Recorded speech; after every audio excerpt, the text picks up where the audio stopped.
everybody. Welcome to Cosmos with Cosmos High in the Sky for October 2022.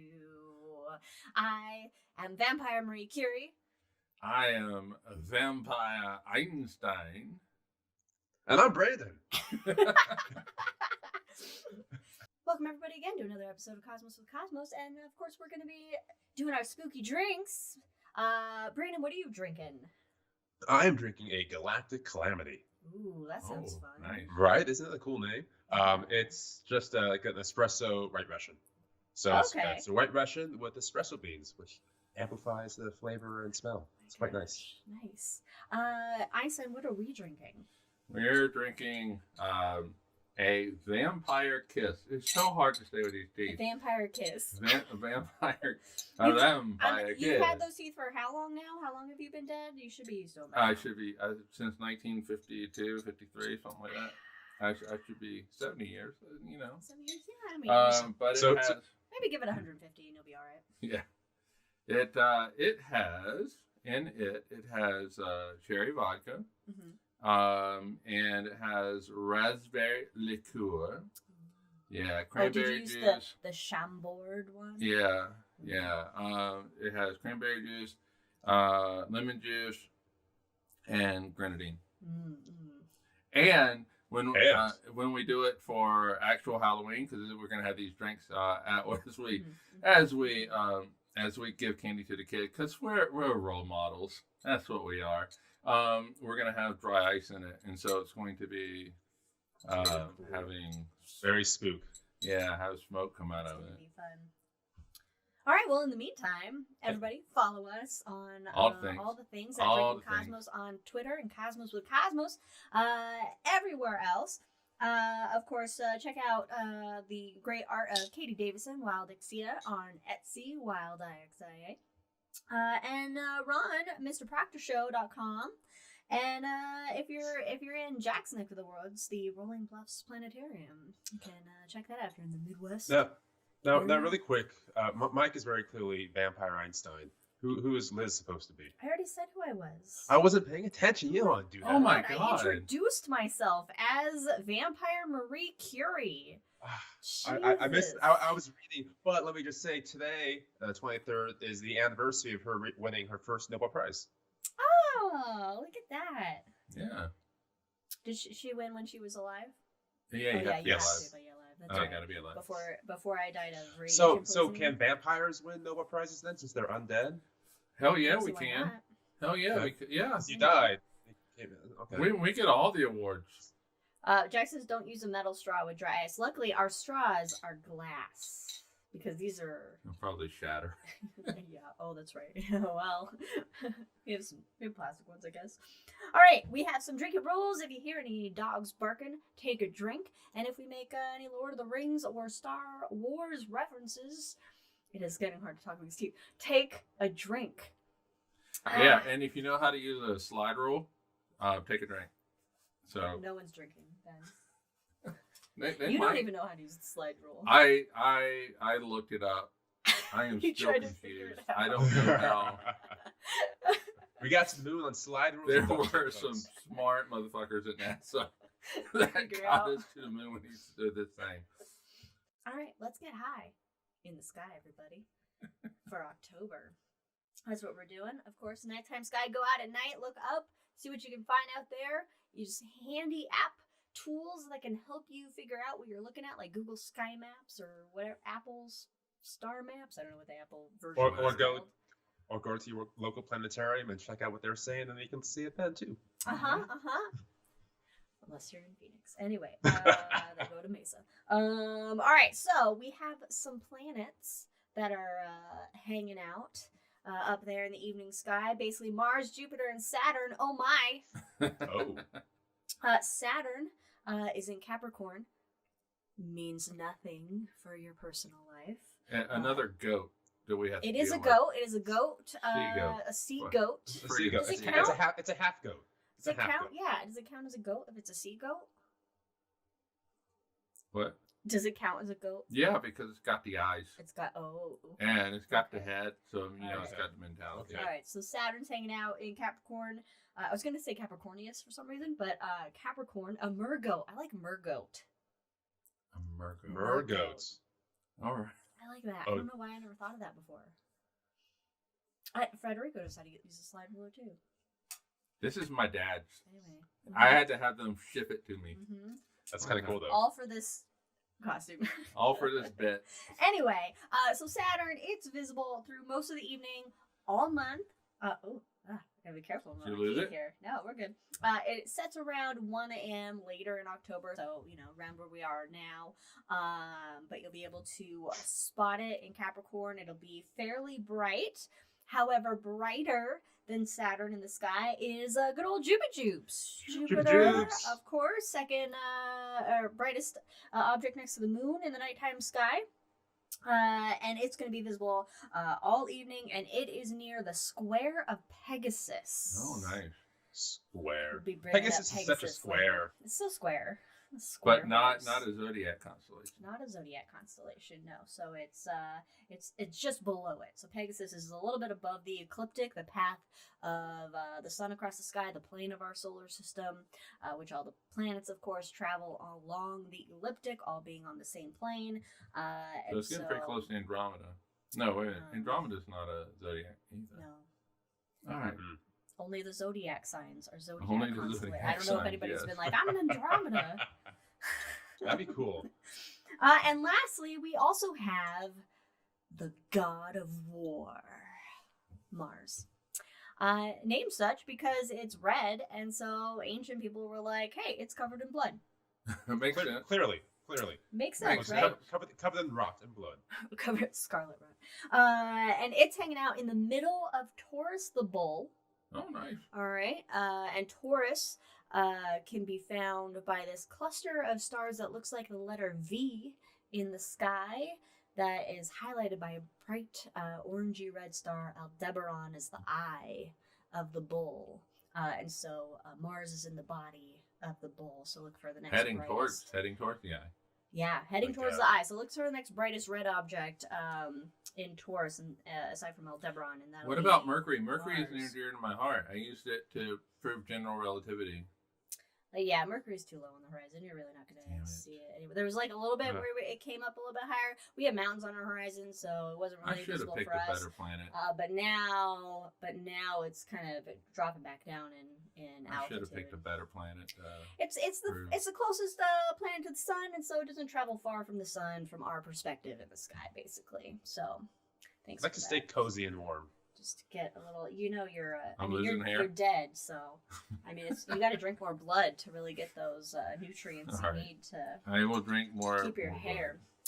Since it is October, there is something in the sky during October that is spooky, and that's the moon.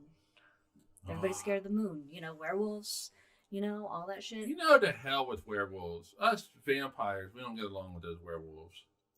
We don't. Have you seen the documentary? I don't know why there's such a vampire werewolf. I thought you were going to go for Twilight. No, we don't speak of the such. Documentary Twilight. We don't speak of such things in this. No, because we don't sparkle. No, vampires don't fucking sparkle. Atrocity, I say. Anyway, so we don't know why we hate werewolves. You know what? I don't. It's just in your blood. But when I went through vampire initiation, they told me I had to hate werewolves. I think vampires might just be vampire propaganda. But us vampires, we are at the top of the universe monster pyramid thing. Food chain. I mean, yeah, werewolves are only active one night a month. Yeah. We're the elegant ones, and they're just, I don't know. Yeah, we don't get all hairy and like dog-like. I don't know. Anyway, so on October 26th is a new moon. Halloween will not bring a full moon. It will be a waxing crescent that's getting close to a first quarter moon. However, there will be a full moon on November 7th, November 8th, and also a lunar eclipse to go with it. what's the November 8th moon called? Oh, I meant to look up why it's called this, and I got distracted. But the November 8th full moon is called the full beaver moon. I'm not mad, but why? I don't know. I meant to look it up to find out why it was the full beaver moon. But everybody get ready because some full beavers are coming out. You know what? I did not know that. I don't keep up with these little names that we get to full moons. Yeah. Full beaver moon. Werewolves in London, an American Werewolf in London. That is a really good. That's a really good horror movie.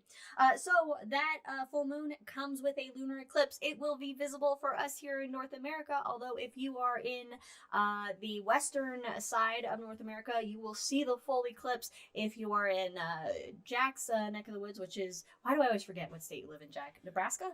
Iowa? Nebraska. Basically the middle of the U.S. eastward, you get more of a partial. We will see the full eclipse here in Ogden at 1 a.m. Which means we will not. Yeah. So good luck, everybody. And of course, clouds and all that. But if you want to, Iowa. If you want to, Iowa, there we go. If you want to stay up late and check out the lunar eclipse, then go for it. So that's just 2 a.m. for Jack. And for the midnight for your parents and the Katie. full lunar eclipse, the moon turns blood red. Okay. But you can't eat it, as You can't Vampire eat it. Cookie Monster will tell you. You can't. You got to take out off the red wax first, and then you can eat it. Oh. Well, it starts around midnight for you guys in the Pacific Northwest. In the PNW. Also, now this is something that's already Beaver Moon means it is normally the latest in the season a beaver will start building a dam. Full Beaver Moon. Full Beaver Moon, everybody. Get the full beavs out. This is going on, something that is going on from October 2nd through November 7th. However, this has already technically peaked, but it is the Orionids meteor shower passing through the tail of Comet Halley. Shit burning up in our atmosphere, but in the late evening hours, 18 to 20 meteors per hour. I've never called it Orionids, but that makes complete sense. What did you call it? What do you call it? Orinids. Well, it's Orionids. Right, but like no one I've talked to has ever called it Orionids before. It's always been Orinids, so it's past. That makes complete sense. Really? Yeah. Well, it comes from Orion. No, that makes sense. I just never put the pieces together. Interesting. Are you, Jack, are you fucking with us? Yeah, no, well, you know what? That's okay, because I just recently, in my adult life, at 37 years old, figured out that SpongeBob was a sea sponge. So, there's that. All right. The main constellations to see. Right now, we are in fall. We're finally feeling fall. Finally. Oh, it's so nice. It's We got freezing snow on our outside. mountains. We got snow on the mountain again. And there are 4 fall constellations, although technically one of them is in the north, so it's not technically a fall constellation. It's a circumpolar constellation. But they begin to rise and stay up throughout... Oh, you gotta love the chat. The chat, which we don't feature really in the main podcast show, but for you guys listening on the podcast, if the beaver waits any longer, it gets too damn bushy, and that is the joke of the full beaver moon. It's a 70s beaver. Anyway. That's great. The constellations, the primary fall constellations are Pegasus, Perseus, Andromeda, and then to go along with Andromeda, her mother, Cassiopeia. Oh boy. And these constellations are all fairly bright. Perseus is a little bit harder to make out without a little assistance, but Pegasus, basically 4 bright stars make a big square in the sky. Mm-hmm. And that is the body of Pegasus, the flying horse, whom, of course, Perseus uses to save the Princess Andromeda from being eaten by the sea monster, the Kraken, or Cepheus in Greek mythology. Familiar. Where No, it's the first time you've heard it. I'm sure. I'm sure this is the first time you've heard about the story. Maybe so. We've never talked about it before. So. We've never told it before. We've never. No. No. And although it's also funny with these constellations, all their nicknames can be the same with Cassie, Andy, Percy, and Peggy. Makes me kind of happy. Oh, that could be a fun new sitcom or something. You know, just set in modern times, and you got anyway. All right. So Perseus and Andromeda, they're both a little bit hard to spot. Star map will really help you out. But Cassiopeia more towards the north, and it looks like a W in the sky. Squiggly. Yes, a squiggly. It's also never mind. I'm not gonna say that. Well, no one's gonna have access to my phone. It's my unlock design on my phone is Cassiopeia. Anybody want Liz's phone? Just message me. Jack says he had a student draw Perseus in a traditional Captain Morgan stance, and since then it is so much easier to spot. Oh, that's a good idea. That's been a good one to say. That's okay. I've never heard that before. So, okay, that's cool. I like that. Although it's probably that last ran 5-7 years ago, so I think it's coming out of vogue for that generation now. I don't know what's in and what's out in any generation. All I know is that Gucci fam is always in. I don't even know what that is. I've heard it and I don't know what it is. Sorry, I needed some blood. Okay. Does anybody want to highlight anything else that's high in the sky? No, let's keep going. All right. Into some astronomy news before we get to the spooky shit. Here's the good stuff right here. So here, I was going to say, here's a nice little segue in that matter. So recently, NASA put together a committee to investigate unidentified flying objects, and they actually consist of legitimate scientists and investigators too. So that'll be interesting to see what happens. I mean, it's kind of about time that there is something that is doing that, because I mean, well, the Air Force did it right with Project Blue Book. That's the Air Force. Yeah, I'm not saying they invited a bunch of actual scientists and stuff, but they may have. I don't know what they did, but they had a whole TV show about Project Blue Book. Yeah, well, I think this is good, because it can't have everybody just think anything that's unidentified as a flying object be an alien. You know, it's... Although that is Occam's razor. If you can't explain it, it's probably an alien. It's probably aliens. Yeah, right. Pyramids, aliens. No. I have questions, though. If it's an alien, I have questions. We'll revisit this later on in the episode. I feel there would be... All right. So, we have a little bit of a science fight going on, a little debate happening over the god of war, Mars. There has been an idea, a hypothesis that Mars has liquid water like lake or deposits of liquid water underneath its a surface. And this is based on that the Mars Express probe, it had seen bright radar reflections that look different than the reflections that are caused by ice. And so essentially, scientists did their math and did their things and were like, okay, this could be, deposits of liquid water that are there. And we have discovered here on Earth over 400 subglacial lakes under Antarctica. That's teeming with bacteria. So the thought of Mars having liquid water, areas of liquid water underneath its surface, also means there could be maybe some bacteria on Mars that's living in those subsurface lakes or whatnot. But the Bible told me that there's no life elsewhere. I need to start checking off how many times we discover water on Mars per year. All the time. It's constant. I need to start keeping track of this. You can make it a drinking game. So yes. During the show, because we'll discover water 3 times while giving the show. So essentially, people who are for this are saying, okay, well, the water is going to be really salinated, so it's really salty. In order to be liquid with the the extremely cold temperatures that are on Mars and underneath the surface of Mars. And then other scientists are like, it's just too damn cold. Whether it has a lot of salt or not, it's just too damn cold for there to be. The temperature is too damn cold. It's too damn cold for there to be anything liquid. And so, there's been recent studies and everybody's kind of going back and forth about it. But at the end of the day, no one really knows until we go there and drill a hole to find out. We have to be careful, though, lest we drill too deep. And too creepily. Jesus. Yep. I knew this is why I remembered to add the graphic, because I knew there was going to be some drinking rules broken here.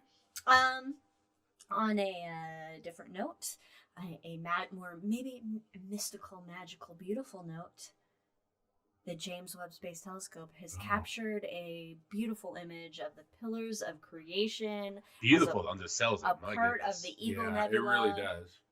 This image, Google it, find it. It is absolutely amazing. I mean, it was amazing with Hubble. With Webb, though, we can see through the gas and dust that's like blocking the star formation that's occurring, and we can now see these little red stars that are newly born inside the nebula. And what I found interesting was that since its birth, the Eagle Nebula, since it formed, the Eagle Nebula has helped hatch. I'm stealing this from the article because it was fun. More than 8,000 stars. Nice. 8,000 stars have come from the Eagle Nebula so far, which doesn't seem like actually a lot, but it's still a lot of stars. It's a lot of stars, and it's still churning. It's still churning. I love the idea that 8,000 stars isn't that many. When holy shit balls. I know, it's a lot. It's not that many, but it's a lot at the same time. Yes. So definitely check out that image. It is. That's all I can say. Yeah, there are no words. It's just amazing. And before you look at it, though, look at the Hubble one. Look at the Hubble one. Just Google Pillars of Creation, and they have the comparison images that show. Yeah, and we're friends with the guy who took the Hubble picture. I was going to say, just reminds me of corn dogs. Jeff Hessner. Corn dogs all the way down. That episode is still up. Check that out. Piggybacking on our last episode, where we took a deep dive into Uranus. Astronomers have a new theory, or I should say hypothesis, I suppose, for why Uranus spins on its side. Why it's tilted completely sideways. This Melaine Salenfest at the Paris Observatory and colleagues basically are proposing that Uranus once had a large ancient satellite, so it had a big moon in the past, that with how it interacted gravitationally with the planet's own rotation, basically slowly over time flipped it over on its side, and that moon has moved off and drifted away. Our moon is moving away from us at a slow rate. Eventually the Earth won't have a moon, and so they think that this large satellite has caused this tippage. I'd be interested to hear more about that, because, of course, the moon is moving away from the Earth, but the time it will take for the moon to fully leave the Earth, the sun will swallow us. Well, yeah, so it's a long time. It takes a huge amount of time. So I'm curious to hear more about that. So it says, the article that I found said that a satellite just 1,000th the mass of Uranus could have tilted the planet as it migrated away from over a distance of about 10 times the radius of Uranus. But 1,000th is still a lot of mass. But basically, what astronomers need to kind of shed more light on this, or to kind of explore this hypothesis more, is a better understanding of of Uranus's current moons and their migration, and other properties. So you know what we need to do? We need to send a mission to Uranus.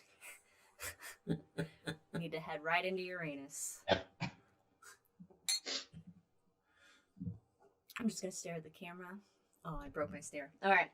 Okay.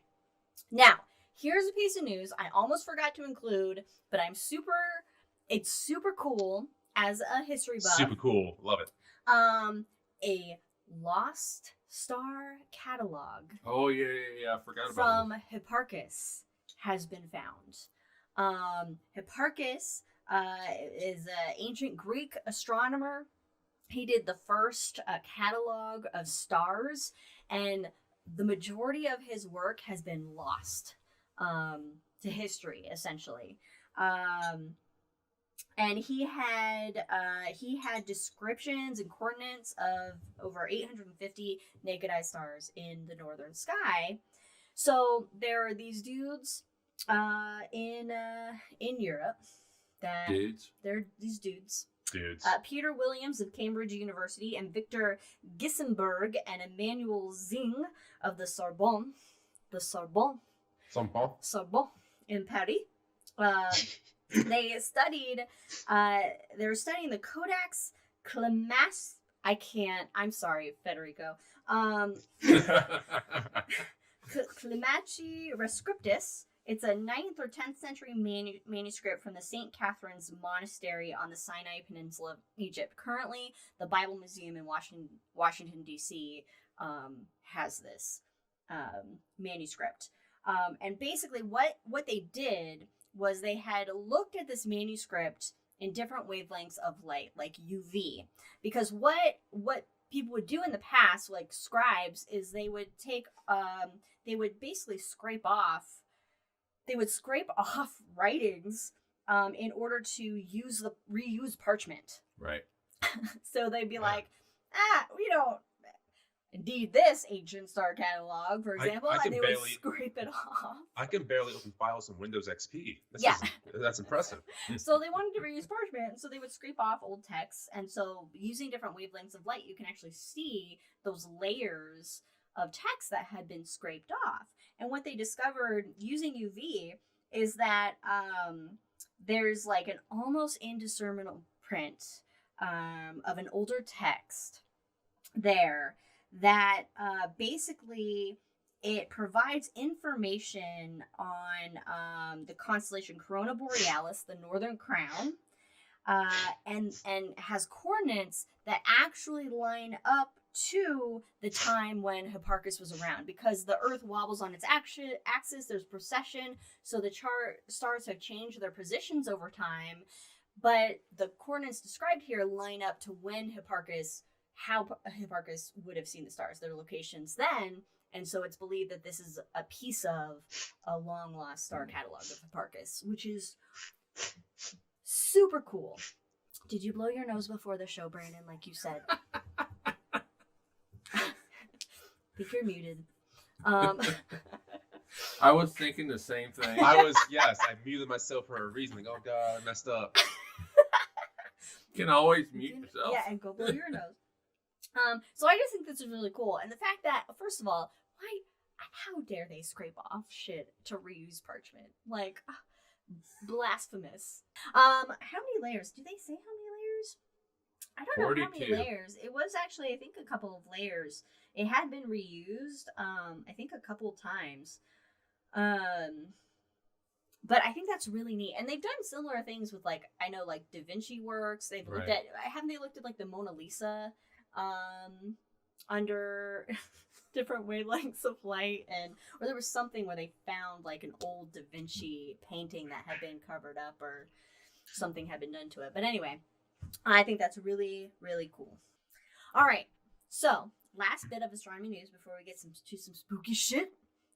We have our In Memoriam section. And this episode's In Memoriam is for astronaut Jim McDivitt. He was the commander of NASA's first spacewalk. He died at age 93. He had a long, good life of accomplishment in NASA. He completed the first spacewalk during the Gemini 4 mission. He actually passed up on a moon landing to become program manager for the 5 Apollo missions. Okay. That's just a badass move. Like, you know what? Nah, somebody else can walk on the moon. Damn. Yeah, I'll just be in charge of this shit. Like, that's really cool. He retired from NASA in September of 1972. He was the first of only a handful of American astronauts to serve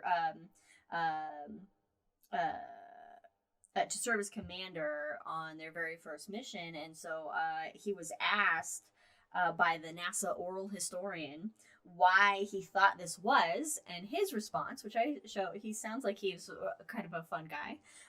He says, "Well, I was the best looking astronaut there was, so they picked me on looks."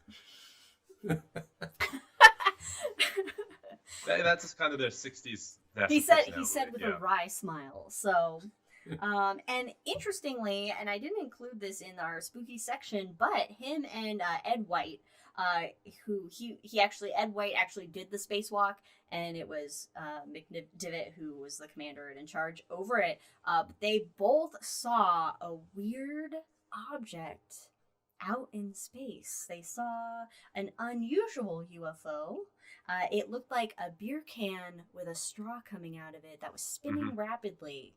And they tried to take pictures of it, but the pictures didn't come out very well and didn't really show anything.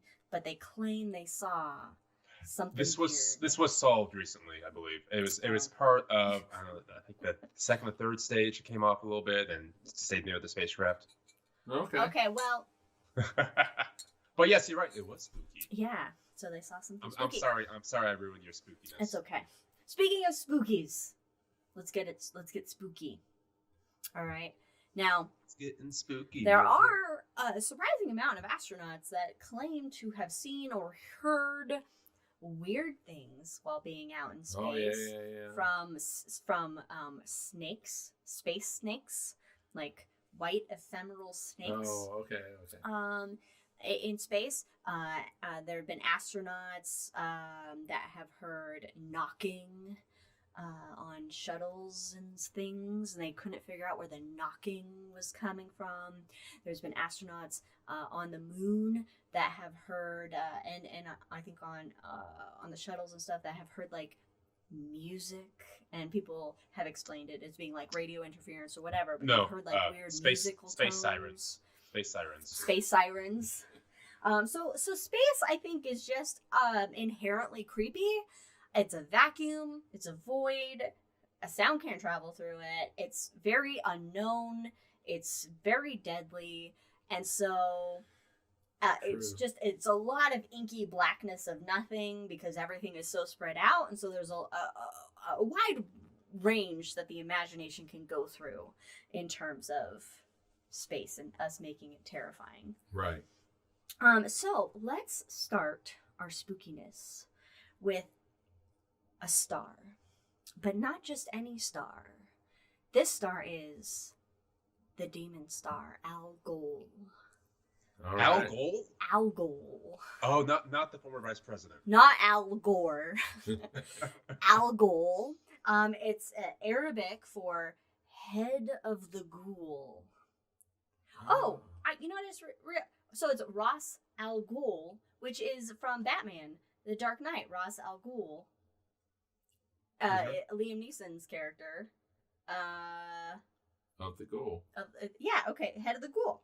And so what made it kind of spooky to ancient people is that its brightness changes because it's a binary star system.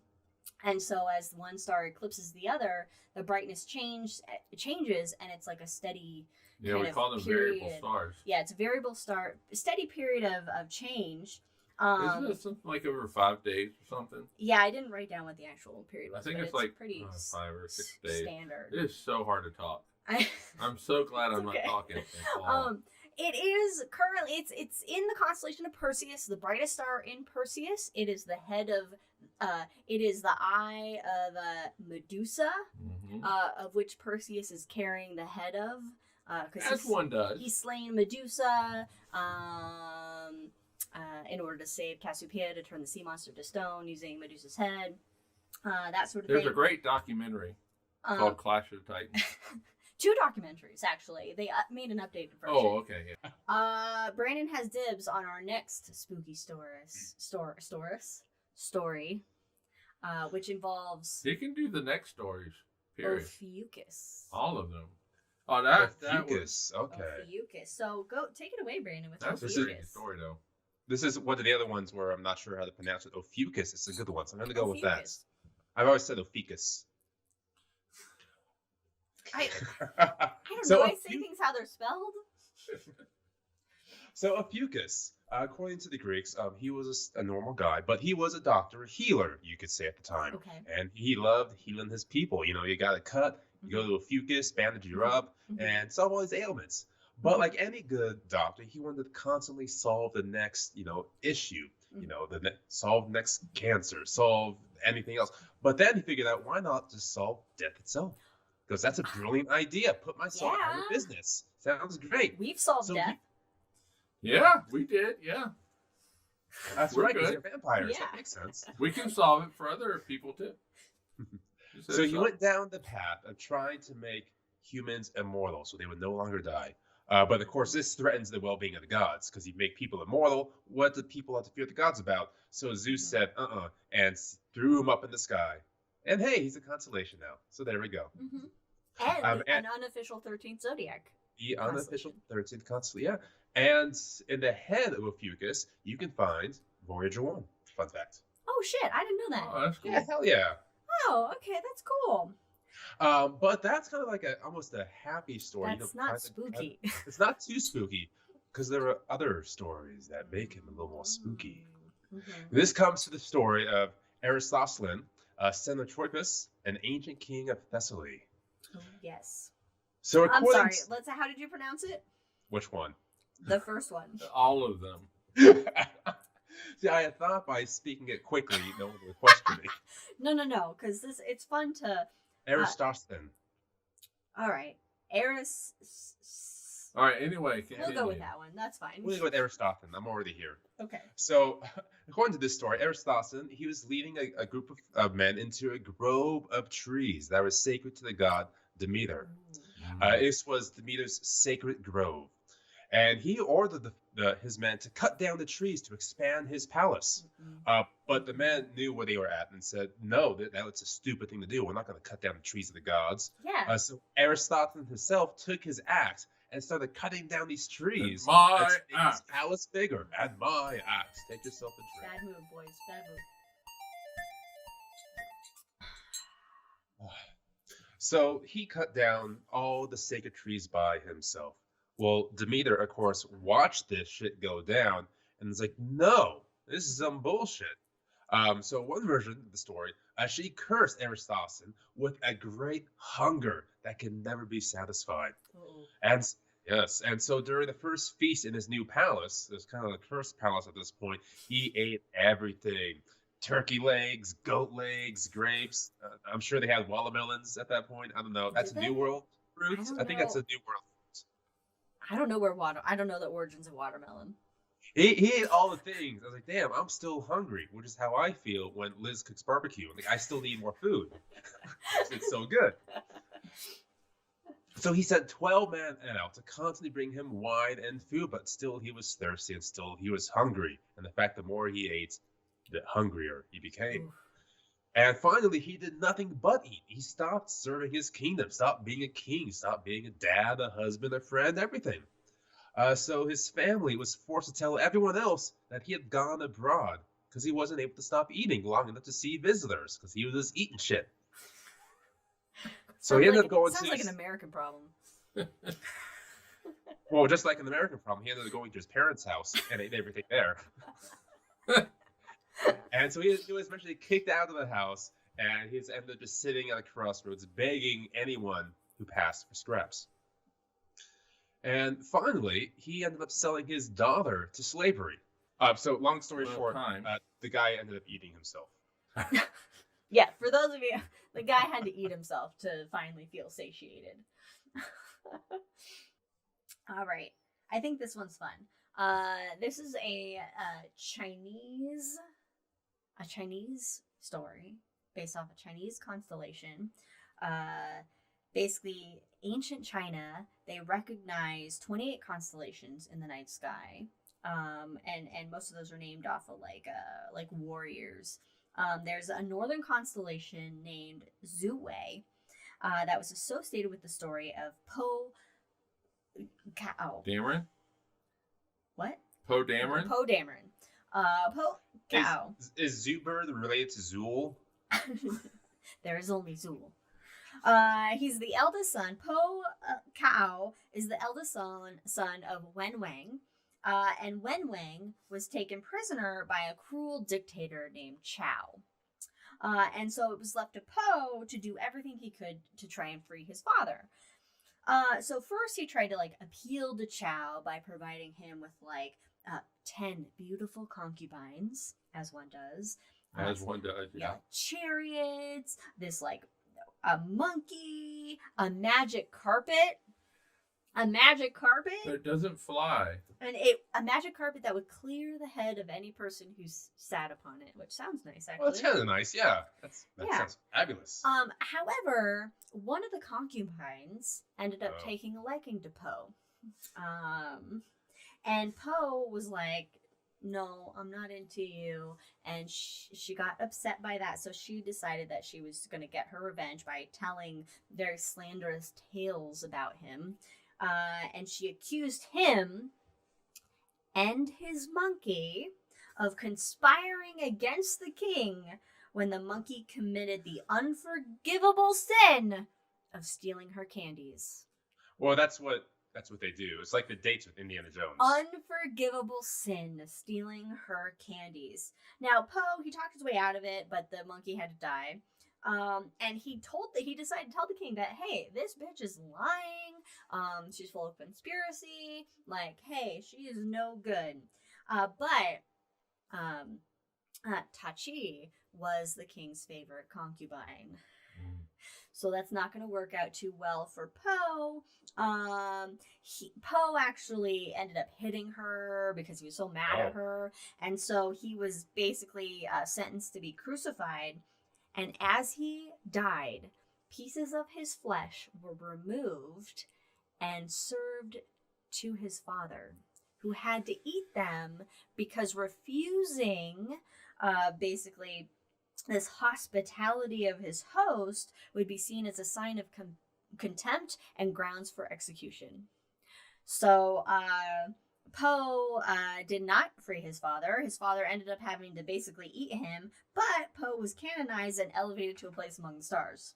I don't know about you guys, but this episode's making me hungry. It's like the bootleg version of Aladdin. Yes. This is the off. But where the Sultan has to eat pieces of jasmine at the end of it. All right. Astronomy. Scary astronomy stuff. Scary astronomy tales. Scary. Horrors. You wanted to get to your section. Well, which is... I gotta take off my glasses so I can see. My God. I know, right? Moving away from the fanciful tales of the night sky into the real scary, real astronomy. Yeah, actually, this actually is kind of a scary thing. So, we've said all the time that the universe is actively just trying to kill you. And so this is actually a great example of the universe trying to kill you. Yeah. Yeah, so this is Death by Supernova. My God. Yeah. Yeah, so we're going to go back in time. Your mom wants to know who makes this up, by the way. Drunk people. People who didn't have Netflix for a long time. And so let's go back in time, 360 million years. Oh, that's going back. But it's not that far. I mean, in the scheme of things, no. In what? The scheme of things. Yeah, so. There's a definition of things, but yes. So there was a mass extinction where 75% of the life went extinct. It was at the end of the Devonian period. I love this. Yeah, and so astronomers have looked at the rocks, obviously, and in those rocks there are spores from plant life and stuff, and those spores are scorched with UV, so you can tell. So they've been scorched by UV. UV light, Just- ultraviolet light. So it's like they went into like a tanning salon and just was like, bake me. Bake me, baby. Yeah, and so what that means in a non-tanning salon kind of way is that, thank you, is that the ozone layer basically got a big hole in it and was letting all this light. Something weird was going on with the ozone layer, letting all this UV light in, scorching these spores. Now, volcanism and global warming can actually cause ozone layers to deplete. And aerosols. And aerosols, hairspray, looking at you. Hairspray. Yeah. I don't have any hairspray in. But these spores, though, they may have used hairspray. Who knows? However, though, there's not a lot of evidence that points to volcanism and global warming as depleting the ozone layer at the time. And so what they think happened, or what some astronomers think happened, was that a supernova that was 65 light years away went boom. Close. That's close. Yeah. And what it did was, it's not close enough to like wipe out life on Earth, but it is close enough to impact the ozone layer. Because when these supernovas go boom, when these stars go boom, what happens is they send out a lot of ultraviolet light, X-rays, and gamma rays in all directions. Yeah, the high energy that's like high energy light. But they also send out a lot of cosmic rays, basically. So charged particles. They send out a lot of charged particles that go out, and it impacts literally and figuratively, the ozone layer of the Earth, depletes it, and these ultraviolet light, X-rays, and gamma rays hit you, change your DNA, and 75% of life. Not in the good way. Not in the good way, Liz. Not in the good way. But maybe that's how we became vampires. Maybe so. Exactly. And rays. so what the astronomers are telling people to do, scientists to do, is to look for plutonium-244 and samarium-146, because they don't naturally occur on Earth, and so they would be from Aliens. So if you happen to find some samarium-146 on your daily walks, you know it came from then. Yeah. Don't touch it. Yeah. Well, I mean, yeah. So, but that's not the only time this has happened. Oh. In Earth's history. I mean, what's the rate of supernovae created? It's supposed to be, once or twice a century in the galaxy. You know, it's my favorite thing. Yeah. My favorite thing. Yeah. I got excited about it. So, 2 million years ago, they think this happened also 2 million years ago, and between 5 and 8 million years ago. So that is really recent. That is really recent. And so what scientists have done is they've noticed a lot of like iron 80. I'm going to lose my mustache, by the way. It's fine. We have a rule for that. Keep going. So they've noticed a lot of iron 80 in like ocean sediment and stuff like that. And so iron 80 has a half-life of something like 2.5 million years. That's a long half-life. And so any iron 80 from when Earth formed would be long gone at this point. So if they're seeing it in rock strata that's 2 million years old, and then 5 to 8, then it had to come from space. It had to come from a supernova. Now, there weren't mass extinctions 2 million years ago, and between 5 and 8 million years ago, these teeth cannot wait to come out. But what they saw was increased extinction rates. And so they think it's related to the supernovae that occurred. Now, so the question is, how far does supernova have to be to actually, kill life on Earth? To be in the kill zone, kind of like we are with Yellowstone. And they originally thought 25 light years away Yeah. Pretty close. There's no stars that are going to go boom. It's 25 light years away.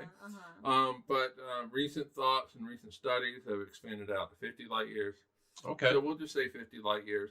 The good news is the closest star that is going to go boom is 642 light years away. Betelgeuse? That is Betelgeuse. We so hope it does. Yes. Like every day I go out. Every day we hope. Today's the day. Every time I Still see there. Orion, I'm just like, you can do it, buddy. Go boom. Yeah, supernovae. I mean, we don't think about, the stars killing us, but because they're so far away. We do often. Yeah. We do. Yeah, so it's I like the idea of supernovae. That's pretty spooky. It's actually horrifying. Spectacular, fun death. Leia wants to know so bad. Let's go up by a supernova. Leia just had a hunting this look. Now, Brandon, you have another. Yes, ma'am. Spooky, scary way the universe could kill us. Or kill something. Yeah. This is a interstellar predation. Predation. Just the word predation. Predation. Right? That's... Yeah. Anyway. I had the joke I was trying to formulate, but it didn't quite get there, so I had to drop it. It's okay. So we're going to go back in time a little bit here. Not as far as 65 million years or 5 million years. We're just going to go to 1950. Oh, all right. Let's go to 1950. Because there was a nice little dinner happening. Yes, it's a good amount of time now. So there's a dinner going on in Los Alamos. And that's, of course, where they had the Manhattan Project and everything like that. Among these people in this dinner table was Enrico Fermi. And it sounds a familiar name. And during this, also that. And so he asked the question in this dinner conversation, where is everyone in space? Why are we not seeing more people, more species, more aliens, more civilizations, more anything out there? And that, of course, leads to the idea of Fermi's paradox. If there are so many life forms out there, why can we not see them? And that's, of course, one inspiration for the famous Drake equation. Ah, yes. And Frank Drake, may he also rest in peace, passed about a month ago now. Yeah. Wait, really? Yeah, it was recently. I thought he was long dead. Oh no, I could have sworn I said something to you. I'm like, I sent a message. I sent a message to you guys. I don't. All right. And you don't read my messages? Like I don't listen to you? I know how it feels now. And fun fact, Frank Drake's daughter, Nadia Drake, she's on that NASA committee to explore UFOs with NASA. Appropriate. Let it be known, Brandon, I do read your text messages. Oh, damn. He reads them, but then I'm the one that responds because he reads them and doesn't respond, and then I am like... that is true, or but like I do this read respond on Mike's phone, and it gets kind of confusing after a while. That only happens occasionally. But in any case, this Drake equation, what it does is it takes a number of inputs, like, for example, number of stars, number of planets around stars in the galaxy, number of planets may have life, yada, yada, yada. And it shoots out the number of how many civilizations should be out there. And depending on the numbers you put in, conservatively, it's like 5 to 15 million in the galaxy alone. Still a lot. That's a lot. In this galaxy. It's quite a bit. So if there are so many civilizations out there, where is everyone? And so that's where we have a couple of different theories. Theory number one, there just isn't anyone. Is there anybody out there? Yeah, no. It's okay. That solves that Pink Floyd question. But maybe, for example, it's too early in the cosmos for life to form with the proper star generation we currently have. Because earlier stars, one of them had, and the earlier stars and the planets around them, one of them had the proper, elements, for example, to create life. And now we're just in generation 3 stars, I want to say. And so now we're able to actually form the elements. So we are one of the first civilizations to actually occur in the cosmos, in the galaxy, which is kind of a cool fact. It's going to happen somewhere. We're the first beings. Yeah. And what are we doing? We're setting a terrible precedent. Terrible precedents. Yes, we may kill ourselves, which is what the Great Filter is. So the Great Filter is this idea that there are a number of steps along the evolutionary chain where life can die out. So, for example, creating life in the first place, single-celled organisms.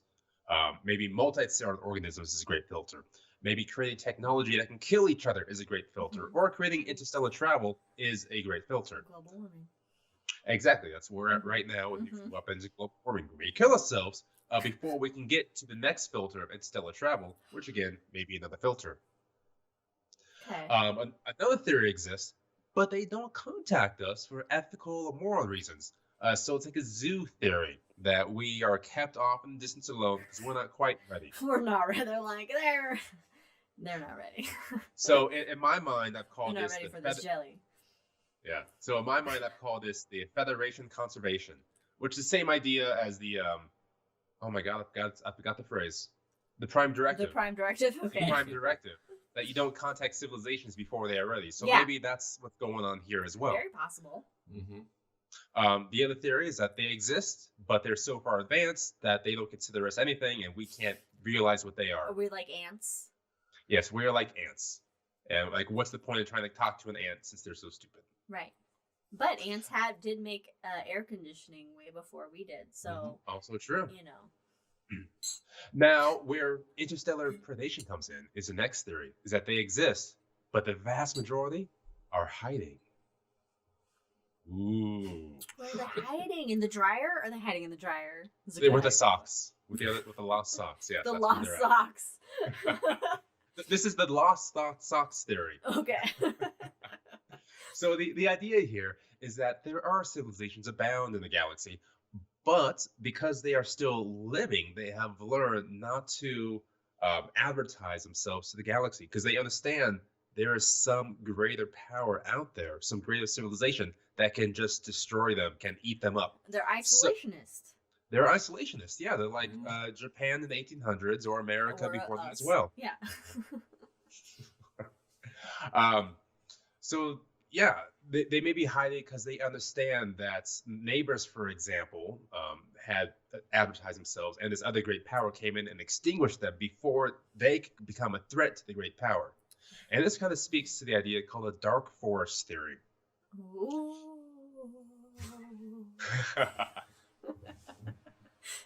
So the idea is that the universe itself is like a dark forest, that every civilization is an armed hunter stalking through trees like a ghost.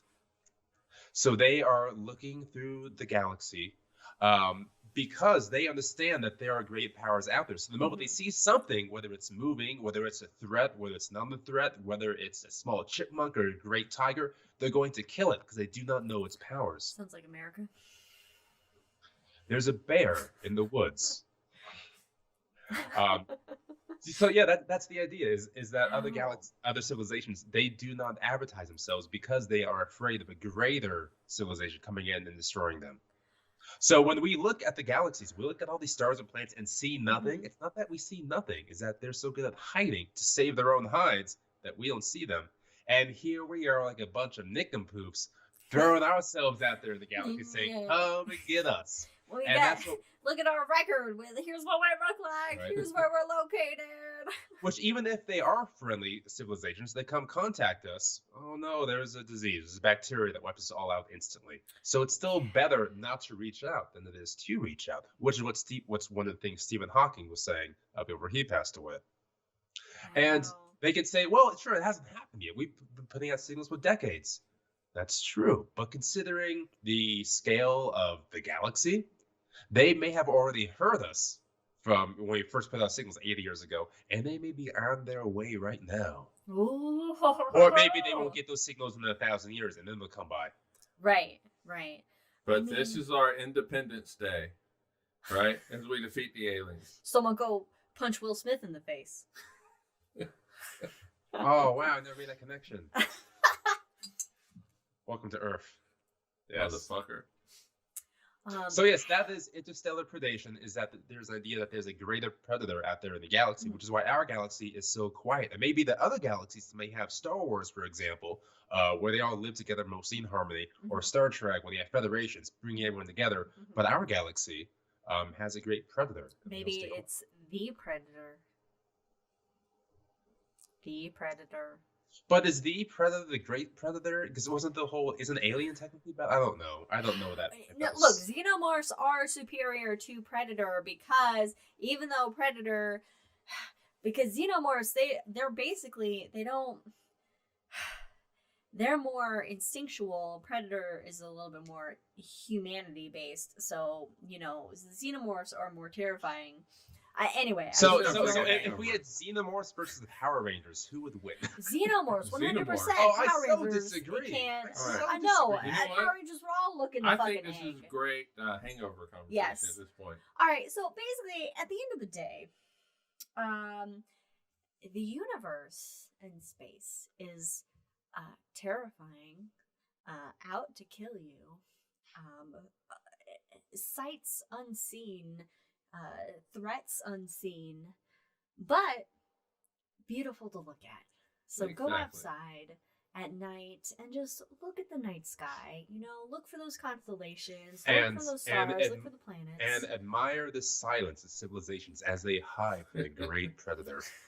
On that note, thanks for joining us, everyone, for Cosmos. You can follow us on Twitter at Drinking Cosmos and everywhere else, Cosmos with Cosmos.